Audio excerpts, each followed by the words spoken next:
Hola amigos, amigas de Finanzas Personales, hoy es 18 de septiembre y muchas gracias por estar conectados a este Facebook Live de nuestra página a través de nuestras redes sociales, Facebook, de Periscope también y nos pueden estar siguiendo también en este Facebook Live por medio de finanzaspersonales.co. Los invito a que también nos sigan en estas redes sociales y estén enterados de todas las recomendaciones que tenemos para ustedes y para su bolsillo. Estamos en este momento en compañía del doctor Nicolás Carrero. Él es director de Carrero y Asociados, una firma de abogados y de contadores que toca variados temas tributarios, temas también de nómina. Y bueno, Nicolás, ¿a qué más se dedica la firma? Gracias, Francisco, muy amable, y gracias por invitarnos a Finanzas Personales y por invitarnos a participar en este Facebook Live. Carrero Asociados es una firma boutique, vamos a cumplir próximamente 10 años.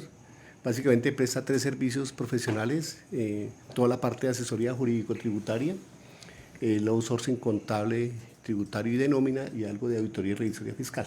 Bueno, Sí, somos un equipo de 30 personas profesionales entre Derecho y la Contaduría, especializados en el tema tributario. listo, Nicolás. ¿Me puede hablar un poco más cerca del micrófono cuando nos pueda ayudar con las respuestas? Y le envío saludos de Gabriel Jaramillo, que aquí nos está saludando en Finanzas Personales, Jennifer Sandoval, Joana Meneses, Jamie Alexandra Pineda Galeón y Carol E., Viloria M. y Luis Enrique Jiménez. Luis Enrique creo que ya es una de las personas que más se conecta a nuestro Facebook Live. Estoy con Nicolás porque él nos va a explicar un tema que para todos es muy relevante, sobre todo a ese público de personas que después de los 30 años, los 35, pues ya se cansaron de estar en un empleo fijo, en cumplir un horario de oficina, en estar como todo el tiempo pendiente de si el jefe lo necesita para algo, si desea que se queden hasta las 5 de la tarde o hasta las 6, y ese momento en que las personas llegan a emprender. ¿Cómo emprender? Pues hay una figura jurídica que de eso nos va a hablar Nicolás, que es la SAS, la Sociedad Anónima Simplificada, Sociedad por Acciones Simplificada, perdón. Sí. Y él tiene como toda esa información para que ustedes hagan las preguntas sobre este tema. Pero primero que todo, pues vamos a hablar que en Colombia, de cada 10 empresas que se abren, tan solo hay, o sea, mueren 7 en los primeros 5 años. Esto pues también es por desconocimiento del tema, de cómo emprender, de las cuentas que hay que hacer. Y pues definitivamente cuando no se tiene la planeación, la asesoría suficiente como para poder hacer todo lo relacionado con temas tributarios. Así que Nicolás, pues lo invito a que nos pueda explicar un poco este tema de la SAS, de la Sociedad por Acciones Simplificada, esto en qué consiste y si es de verdad como el camino viable para uno empezar a emprender. Sí, Francisco, el tema es muy importante. Hace más de 10 años ya había bastante inquietudes, bastante movimientos en donde habían fuerzas que querían romper los modelos societarios, que el país era muy ortodoxo, el régimen de sociedades era bastante enredado, bastante complicado y costoso. Entonces, a partir del año 2008, con la ley 1258, nacieron las Sociedades por Acciones Simplificadas, SAS, ¿cierto? Hablando de jurídicamente, una sociedad tiene un nombre y un apellido. Entonces, el apellido SAS es que identifica a la sociedad. Entonces, Inversiones Ordóñez, SAS. El nombre es Inversiones Ordóñez y el apellido es SAS. ¿Sí? Así como es limitada, como sociedades, son los apellidos. Entonces ya el gobierno nacional, a través de esta ley que promovió, buscaba a los empresarios la constitución de sociedades bajo lineamientos normativos muy flexibles y a bajo costos, permitir también el emprendimiento y la generación de empleo, porque a través de un modelo societario, una empresa, se genera desarrollo, se genera crecimiento, se genera formalidad. Así fue que nacieron las SAS, es un modelo francés traído en donde lo principal aquí es que predomina la voluntad de los socios. Eso es el tema principal. ¿Qué queremos nosotros como socios, como accionistas de una SAS hacer? Aquí la ley no nos pone reglas, no es como otro tipo de sociedades que dice mínimo son 2 socios. Entonces, la mayoría de sociedades limitadas son 2 socios porque la ley lo dijo, donde el 99% es el dueño y un 1% es un NN. Aquí no, aquí puede ser mínimo un socio o máximo los que quieran. Y la ley dice, bueno, ¿sabe qué? El predominio principal, lo que predomina aquí es la voluntad. ¿Ustedes qué quieren? Siéntense en una mesa a ver qué es lo que realmente quieren. Pónganse de acuerdo, firmen un documento, autentíquenlo ante notario o ante Cámara de Comercio y ahí nació jurídicamente, a partir del registro de la sociedad SAS. Ese es digamos, el tema. Ya no hay que correr escritura pública, todo es documento privado, todo es muy fácil, se registra en la Cámara de Comercio, al estar registrado en la Cámara de Comercio, automáticamente se tramita también el registro único tributario con la DIAN y ya queda lista la sociedad constituida. ¿Sí? O sea, para ustedes una recomendación cuando uno va a salir a emprender, hacerlo como una SAS o existe otro tipo de figuras para poder iniciar una actividad donde uno ya quiere montar su empresa. Pues hace unos 3, 4 años atrás, lo ideal era comenzar como persona natural, ¿cierto? Y la misma ley tributaria le da un beneficio de hasta 120 millones de pesos promedio de ingresos para si usted va bien en el negocio, móntese en el negocio y constitúyase jurídicamente como una SAS. Eso es el famoso régimen simplificado. Trabaje medio ilegal, llamémoslo así, medio informal, no ilegal, sino informal, hasta 120 millones de pesos. No cobre IVA, no facture, ese es el famoso régimen simplificado. ¿Sí? Si ve que el negocio prospera, perfecto, móntese a un proyecto de una SAS. Eso pasó hace más o menos 4 o 5 años atrás. Y así había mucha gente, pero como las normas tributarias han cambiado bastante, ¿sí? Entonces ya aparece en los temas tributarios donde una persona con unos ingresos de 120 millones de pesos, ya el costo impositivo es muy alto.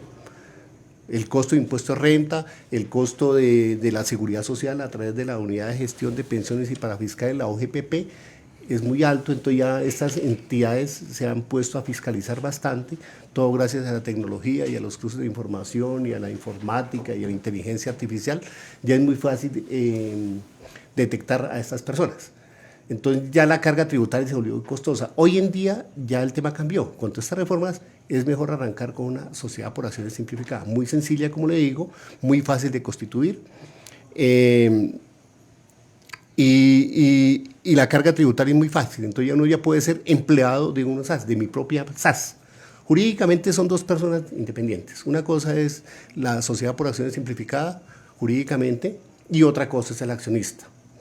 Algo muy importante, en donde lo que yo destino a la SAS, el capital que yo destino a la SAS, o sea, el capital pagado, eso es lo que va a responder la SAS.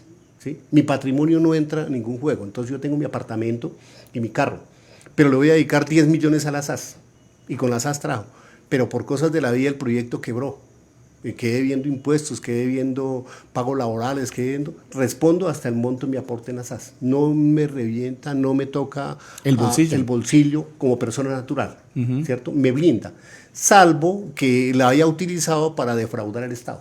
Si es para defraudar al Estado o para defraudar empleados, ahí sí me quitan el velo corporativo.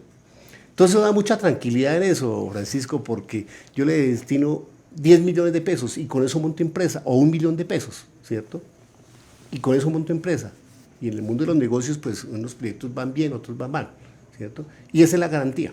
Y si quebró la empresa, pues el monto de mis aportes es lo que yo realmente respondo. ¿Sí?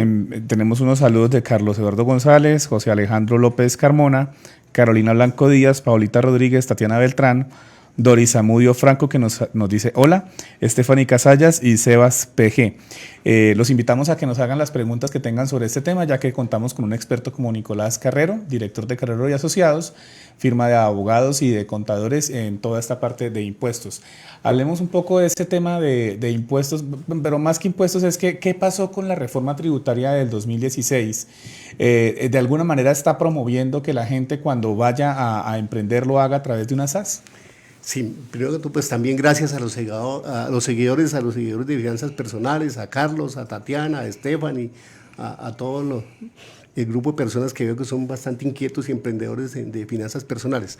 Sí, Francisco, el tema es muy importante. Ya las últimas reformas y los últimos gobiernos vienen impulsando este modelo donde la idea es crear empresa muy joven. Crear empresa muy joven y con ciertos beneficios tributarios. Ahorita el gobierno está promoviendo las empresas que se dediquen al agro, al sector agro, al sector de tecnologías de información, al sector informático, todo esto la economía naranja con beneficios tributarios, hasta por 5 y 10 años que no van a pagar impuesto de renta.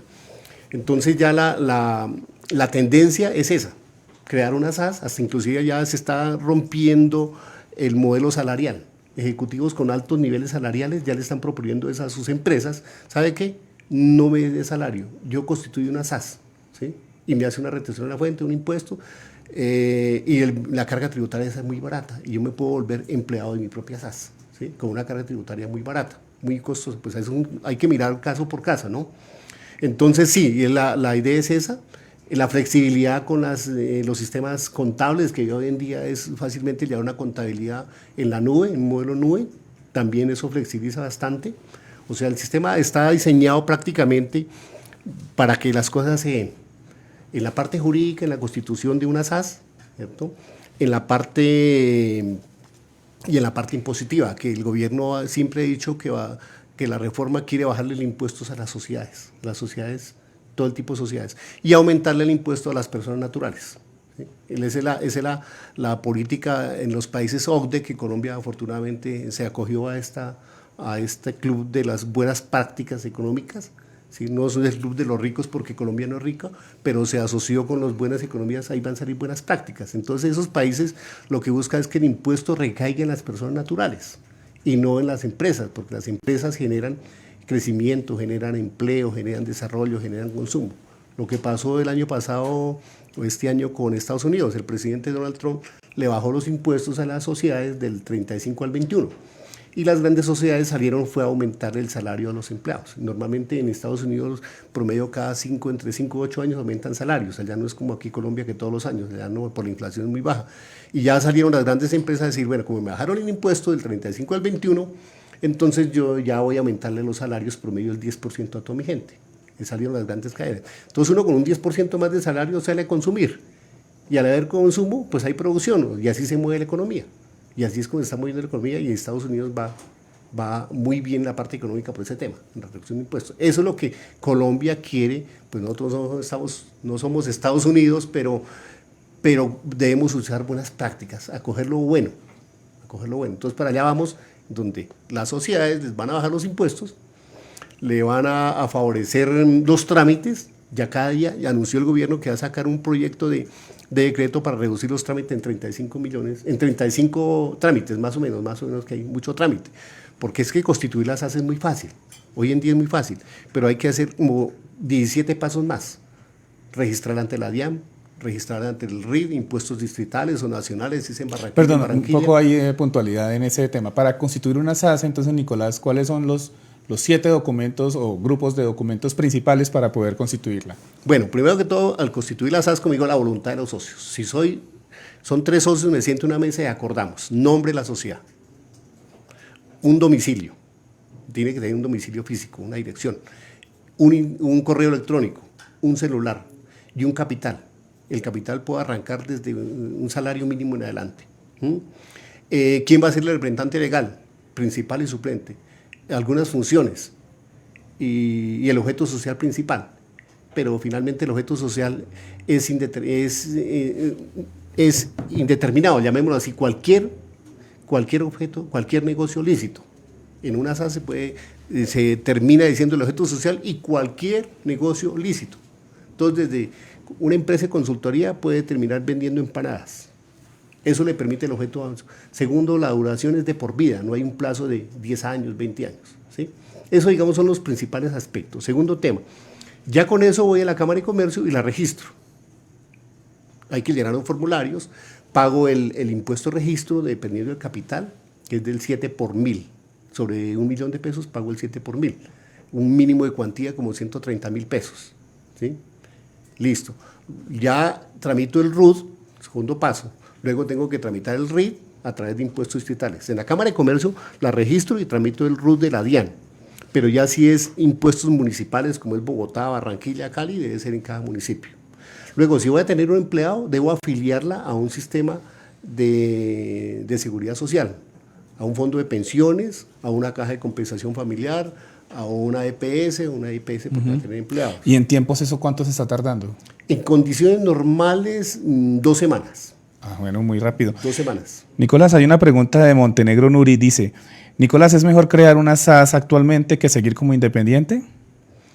Nuri, gracias por su pregunta, muy oportuna y bastante acertada para lo que estamos haciendo.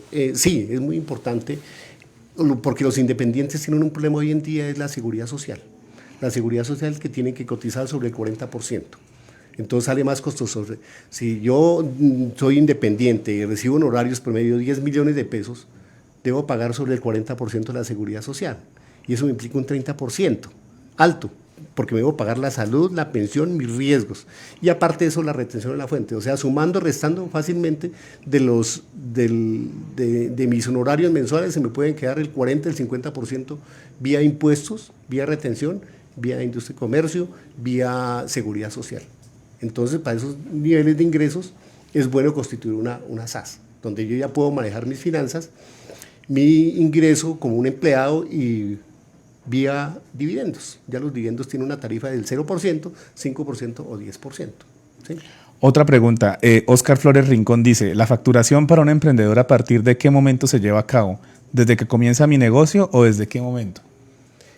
Oscar, gracias por la pregunta. La facturación, se me ha olvidado comentarle, sí, el otro tema es que ya estando constituida legalmente la SAS, ¿cierto? Debo ir a la DIAN y tramitar una resolución de facturación. ¿Sí? En el momento en que yo vaya a generar el primer ingreso, la primera factura debe tener una resolución de aprobación de esa factura. Si la sociedad está inactiva, pues no ha arrancado a generar ingresos, pues no hay necesidad de resolución de facturación. Ahorita conmigo el tema también está muy fácil porque la DIAN en sus avances tecnológicos ya grandes pasos se pueden hacer por la página.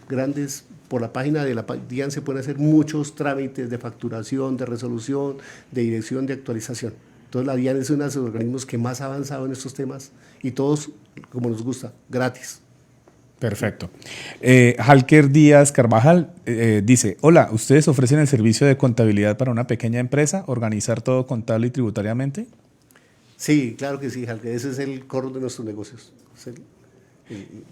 Y Carol Viloria pregunta, para una persona natural que presta servicios de peluquería que genera ingresos menores a 100 millones anuales, ¿la carga tributaria va a ser alta si se crea una SAS que seguir con... perdón.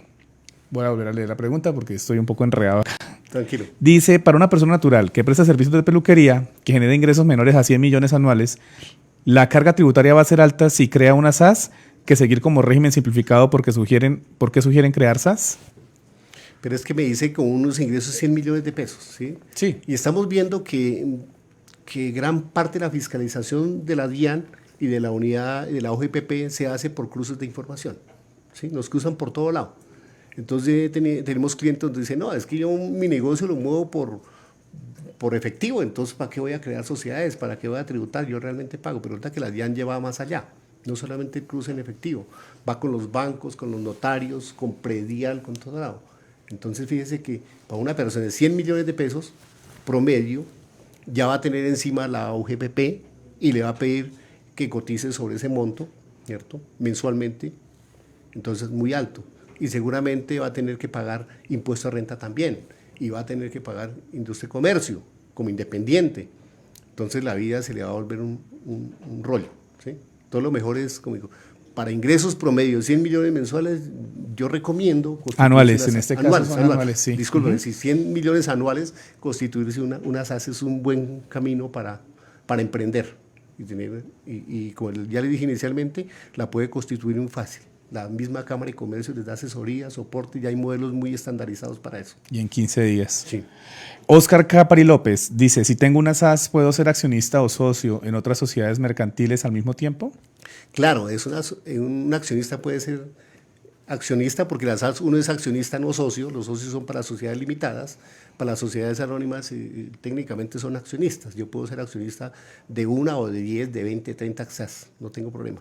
Los accionistas de la SAS pueden ser personas naturales o personas jurídicas también. Si yo tengo una SAS como Nicolás Carrero, jurídicamente, también puedo ser accionista de otra SAS. O sea, una SAS puede ser constituida por una persona natural o por una persona jurídica.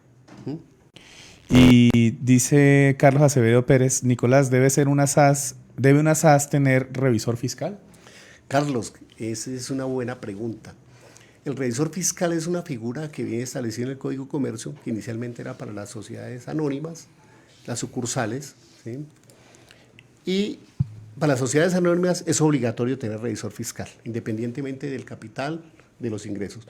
Para las sucursales, por el hecho de ser sucursal de una empresa extranjera, también está en la obligación de tener revisor fiscal. Para una SAS siempre y cuando el tope de los ingresos o el patrimonio supere los 3.000 o 5.000 salarios mínimos, está la obligación de tener revisor fiscal. Entonces, si en el año tuvo más de 3.000 salarios mínimos de ingresos, estamos hablando 8 por 3, como 2.400 millones de pesos, la ley lo obliga a tener revisor fiscal, ¿sí?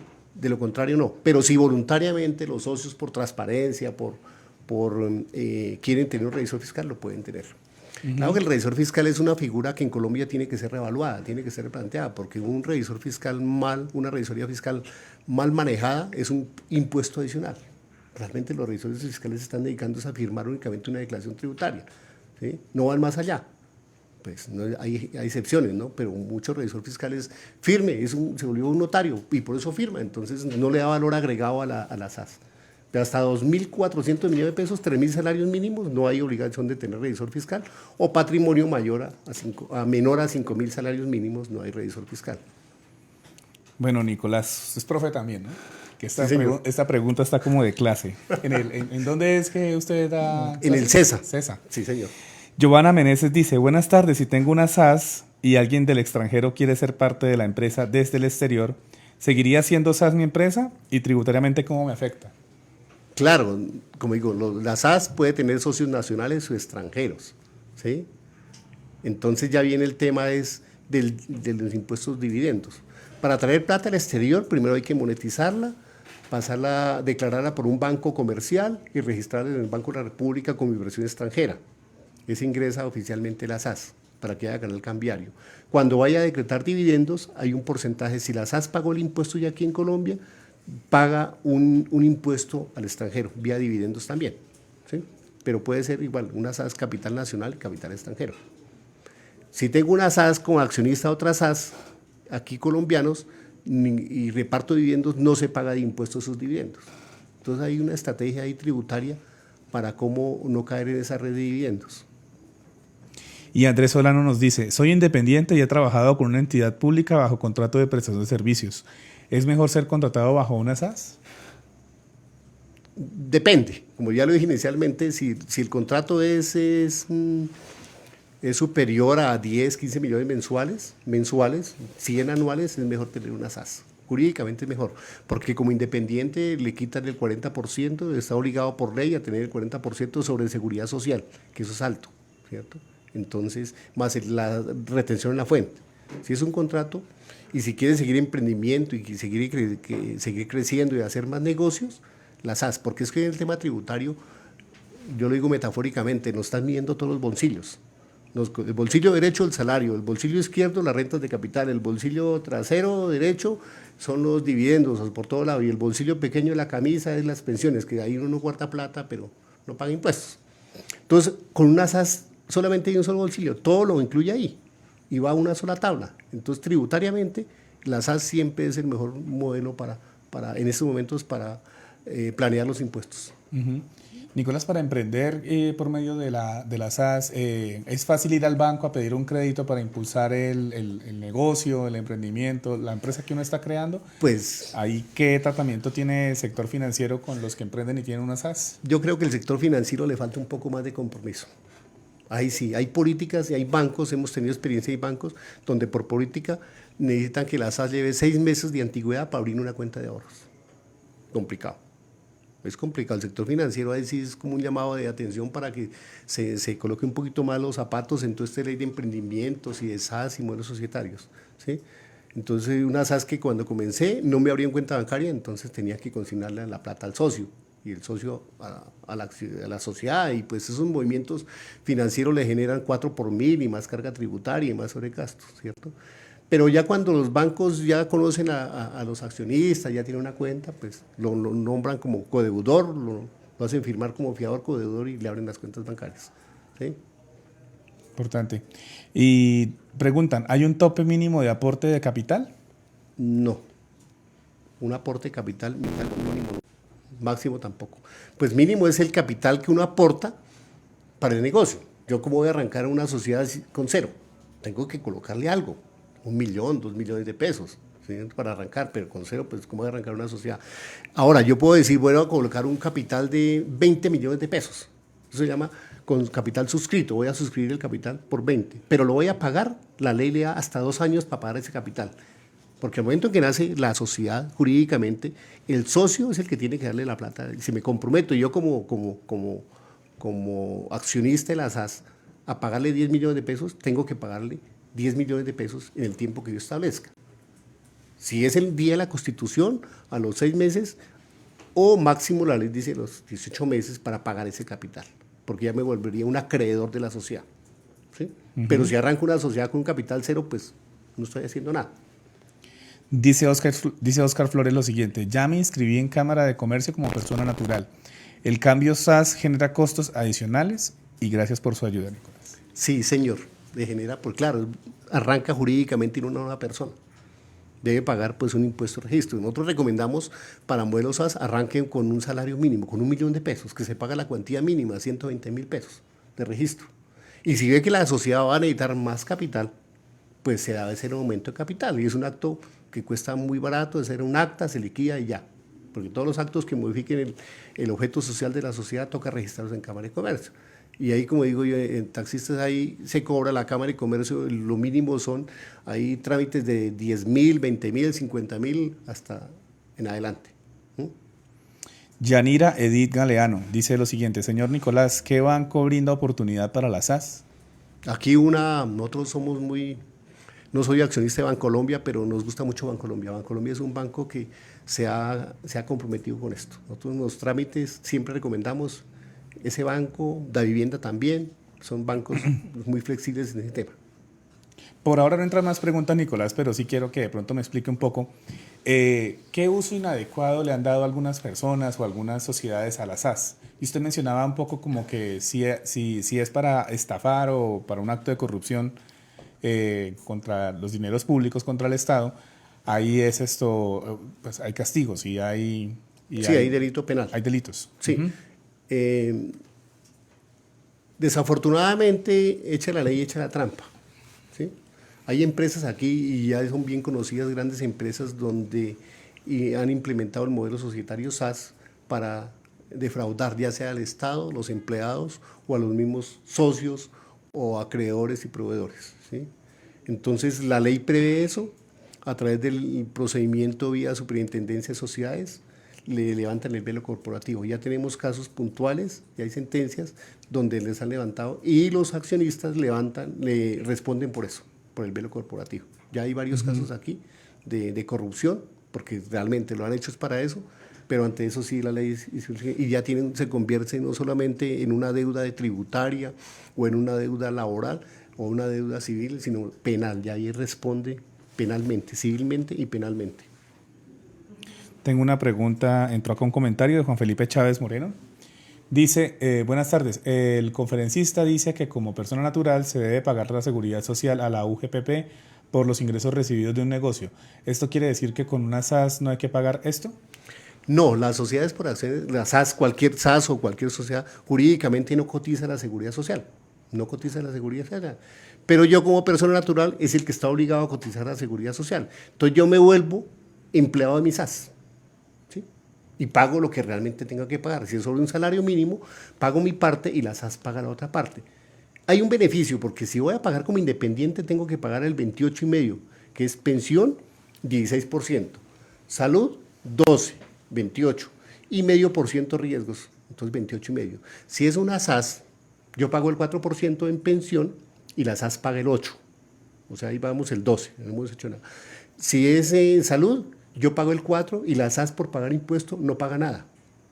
Entonces ya me estoy ahorrando el 8%, ¿cierto? Ya no pago, no pago caja de compensación familiar, pago caja de compensación familiar, sí, pero no pago cena ni bienestar familiar. Entonces económicamente es mejor ser un empleado de una SAS siempre y cuando gane menos de 10 salarios mínimos. Porque la SAS tiene un beneficio tributario, aunque para salarios menores a 10 salarios mínimos no paga la salud obligatoria que le toca como, ¿cierto? Y no paga para fiscales de cena ni bienestar familiar. Y usted decía que si uno tiene una SAS, pero también tiene un empleado, entonces a ese empleado hay que afiliarlo al sistema de seguridad social. Sí, exactamente. Pero entonces uno puede manejar ya el aporte a a la OGPP y al aporte a pensión, salud y cajas de compensación. Es un buen beneficio. Las últimas reformas tributarias fue la que hizo el gobierno Santos, la penúltima, donde dio un beneficio a las empresas que pagaran salarios menores a 10 salarios mínimos legales mensuales, estamos hablando más o menos 7.800.000, ¿cierto? La empresa como tal paga el impuesto de renta, el 33%. ¿Sí? Y al momento de cotizar en pensión y salud, no paga salud, se ahorra el 8%.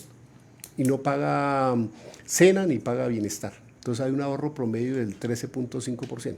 ¿Sí? Si yo independiente, a mí sí me toca pagar el 28,5%. Entonces es muy bueno por eso. Ahora, esto no es una generalidad, digo, esos son trajes a la medida, porque yo tengo que mirar mi sistema de pensión, estoy próximo a pensionarse. O sea, ya es un poco más, cuando entra uno a planear, eso es un traje a la medida que tiene uno que mirar caso a caso. Pero a nivel general es así, ya colocándole números, funciona muy bien.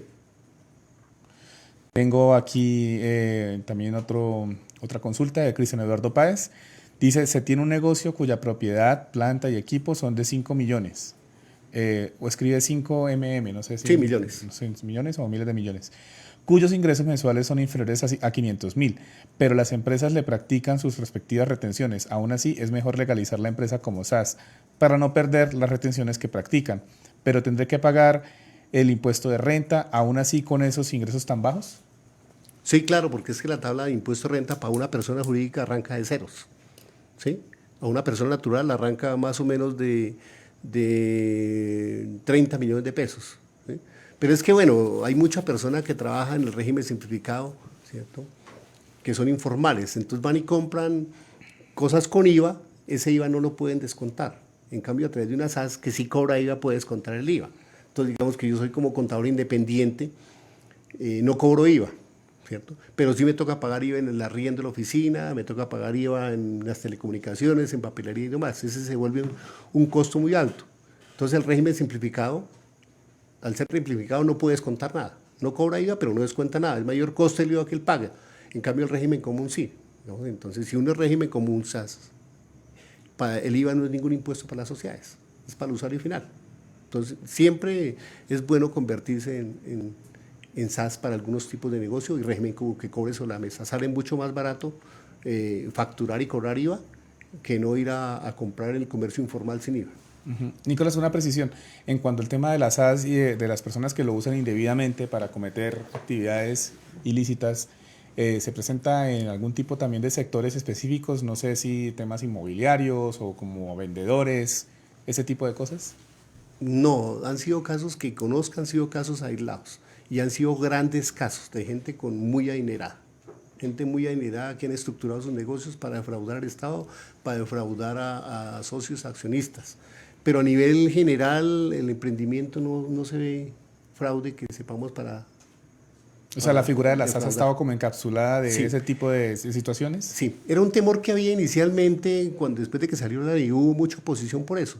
La misma DIAN, los bancos, todo el mundo decía que era a través de la DIAN, no quería mucho la SAS. El superintendente actual de sociedades, que fue el autor intelectual, el doctor Villamizar, él fue el que defendió a capa y espada. Y un temor era justamente eso, que se usara para defraudar a Raimundo y todo el mundo. Y resulta que la historia nos ha dicho que no ha sido así. Prácticamente hoy en día todas las sociedades son SAS, se han convertido. Eran sociedades anónimas, pasan a ser SAS. Eran sociedades limitadas, se convierten a SAS. Hay mucha flexibilidad hoy en día, prácticamente. Yo diría que casi que el que no se pasa a SAS es porque la ley lo prohíbe. La ley prohíbe, por ejemplo, las sociedades que cotizan en bolsa no pueden ser SAS. ¿Y aquí cuántas sociedades cotizan en bolsa? No creo que pasen de 50. ¿Sí? Entonces, del resto todo el mundo es SAS, porque los beneficios son muy interesantes, son muy buenos. ¿Sí? ¿Pero hubo este año algún cambio tributario en el tratamiento de las SAS? No. No ha habido hasta ahora cambios tributarios. Se especula que la reforma tributaria va a traer unos buenos cambios interesantes para las SAS con emprendimiento, para los emprendedores. El presidente Duque está empeñado en impulsar la economía naranja, ¿sí? Entonces, a través de las SAS... Pero dar más beneficios. Sí, dar más beneficios. No recortar beneficios. No, por el contrario, es dar más beneficios. dar más, recortar trámites, no colocar más trámites, no colocar nada. Como digo, eso en su momento eso duró como 5 años satanizada las SAS, la miraban todo el mundo, hasta el sector financiero la miraba mal, todo el mundo la miraba mal porque creían que eso era para estafar a Raimundo y a todo el mundo. Resulta que no, ya hoy en día ya el tema se ha vuelto. Países de Sudamérica han venido a copiar el modelo societario. Perú estuvo por aquí una comisión de expertos mirando cómo era el modelo societario. Paraguay también, Uruguay, porque es un modelo, como digo, bastante interesante. ¿Sí? ¿Y a partir de qué momento de las ventas deja de ser SAS y se convierte en otro tipo de compañía? Esa es la voluntad de los socios, nunca. Inclusive no tiene límites, o sea, no tiene límites de ventas, ni ingresos, de patrimonio. Siempre será SAS con un peso o los miles de millones de pesos. ¿Cierto? O sea, ya viene siendo, es como se clasifique de acuerdo a las ventas, si es esto microempresa, mediana empresa o pyme, bueno. Sí, ya se clasifica si es pequeña, pequeña, mediana, ¿cierto? Sí. O si es ya gran contribuyente o persona jurídica. Que si aún existe o se usa la entidad unipersonal. No, esa empresa nació, ese tipo de modelos, pueden existir, pero muy pocas, escasas, porque le colocaron muchos palos a la rueda de este tipo de modelo societario, ¿sí? Donde el socio no podía hacer negocios con la sociedad. Absurdo. Una cosa absurda. Que yo como socio no podía trabajar. Hacer nada, entonces me bloqueé. En cambio la SAS no, la SAS sí, oiga, usted socio puede ser empleado, puede ser representante legal, puede ser con su misma sociedad. Sí, socio también de otro tipo de... Sí, de otras sociedades. Sí. Y Halker Díaz quiere saber los datos de suyos, Nicolás, de contacto, redes, correos electrónicos, ¿cómo lo pueden consultar? Gracias, nosotros podemos consultarle en la página www.carreroasociados.com o info@carreroasociados.com, ¿sí? Teléfonos 295-4484, el celular 317-426-9530. Ahí por buscador Google aparecemos. Carrero Asociados. Bueno, pues muchísimas gracias a todos ustedes por habernos acompañado en este streaming, en este Facebook Live. De nuevo, Nicolás, muchas gracias. De pronto quisiera puntualizar, agregar alguna cosa. Gracias. Sí, a mí me gustaría pues que dejemos un poco el pesimismo y entremos a ser un poco más positivos. Las oportunidades están dadas para generar empleo, para generar empresa, para generar crecimiento, para generar desarrollo, ¿sí? Entonces yo creo que las cosas cada día pintan mejor, un buen horizonte para emprender. Eso es, y pues gracias a Finanzas Personales y puntualmente a Francisco por habernos invitado y con gusto a la orden y a los seguidores de Finanzas. No, a la gente que nos deja tantas dudas y tantas inquietudes. Ahí cualquier cosa que de pronto deseen preguntar, donde el doctor Nicolás Carrero les pueda hacer de ayuda, pues nos dejan la pregunta en este Facebook Live o también a través de nuestro inbox y manejando nuestras redes sociales. También le queremos agradecer a David Gallego y a Blay Ávila, quienes estuvieron acompañándonos en toda la parte técnica. Y espérenos en un próximo streaming de Finanzas Personales, que creo que tendremos uno el próximo jueves 20, si no estoy mal. Yo les estaré confirmando el tema y pueden estar pendientes del tema para que nos dejen sus preguntas en nuestras redes sociales. A Nicolás de nuevo muchas gracias y a ustedes que por habernos acompañado también, muchísimas gracias y chao. Hasta un próximo Facebook. Gracias.